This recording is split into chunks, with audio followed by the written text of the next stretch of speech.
I got to ask you about Simon Nemec. Yeah.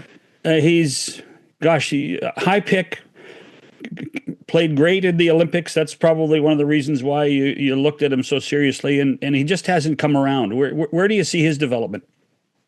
I disagree, John. That's come around is I don't know. It's a statement that I say that he's a failure and he's not. And when you look back, and you got to remember, he's still 20 years old. Yep. He's going to be 21 at some point this year, but he's still a young pro.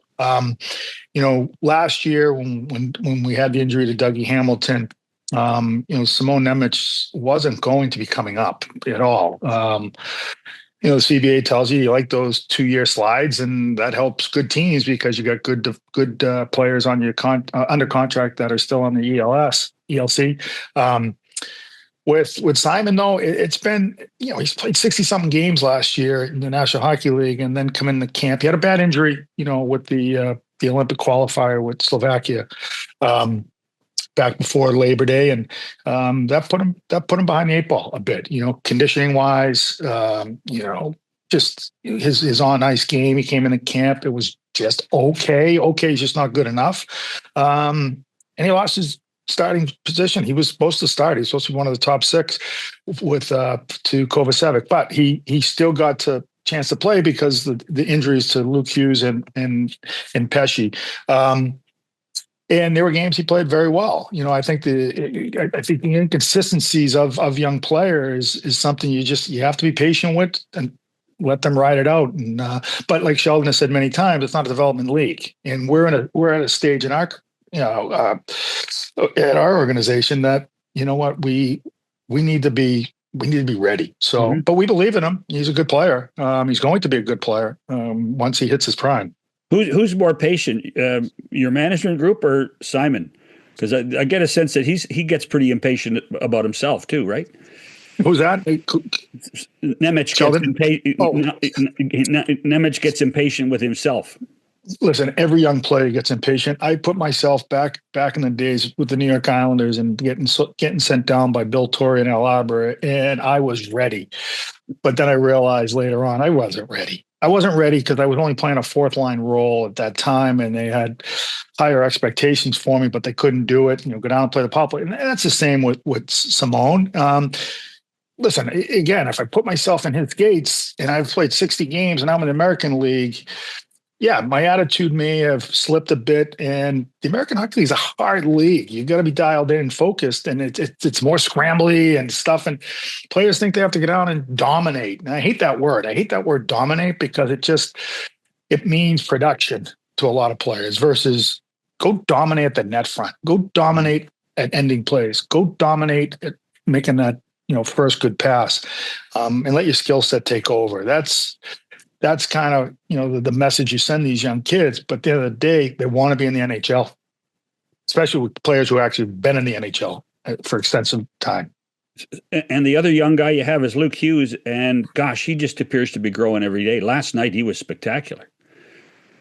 Yeah, no, Luke, again, he's a good young player. He's still going to make mistakes, but he's learning from those mistakes. He's learning, how to utilize the tools that he has, skating ability, stick, using his body. And I'm just talking defending.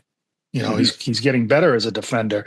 He's getting PK time, and he's doing a hell of a job on it. So growing his overall game, and let's go back to Sheldon. We talked about player development. Like you watch Luke Hughes' game develop right underneath our eyes because of the certain situations he's been given. But he's doing well at it, and no one's ever going to give somebody, more than they can chew off. But he's been great. He scored a huge goal last night for us. He's just growing every day. For those that weren't in the building when Jack was hurt, it was an emotional couple of hours there for both Jack Eichel, Luke Hughes. Just physically, Jack's going to return. Mentally, how is Jack doing? Better.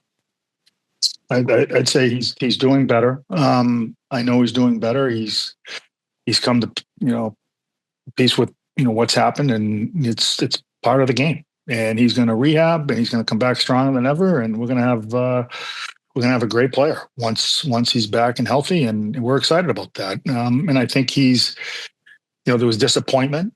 There was probably, you feel bad for yourself. But at the end of the day, injuries happen in our game. And, we're very lucky that, he's going to heal and he's going to be back and he's going to help us, achieve our goals moving forward. He was one of those guys that showed some development at Four Nations. How do general managers develop at Four Nations? What did you learn out of what you were involved in? Well, it was the best hockey any of those players have ever played in. It was the best hockey I've watched and the fastest games I've ever watched. I couldn't imagine playing in those games. And I think when you hear players talk about the speed, how fast it was versus anything else they've done, and we were talking about Stanley Cup champs, and how hard those games are, especially in round 4. I thought the experience was great for Jack, understanding, getting your time and space and moving pucks and what you can and cannot do. And, he played the offside for most of the tournament, and that's a different position for him. He, obviously plays the center ice position, but when, in the past, he would play the left for whether it's injury reasons, face-off reasons. But I thought he did well. I think it was a huge learning curve for him. But I will say once he came back, there was no letdown. Like, my God, he was still playing at Four Nations pace, and everybody else was playing at the American Hockey League pace out of the break.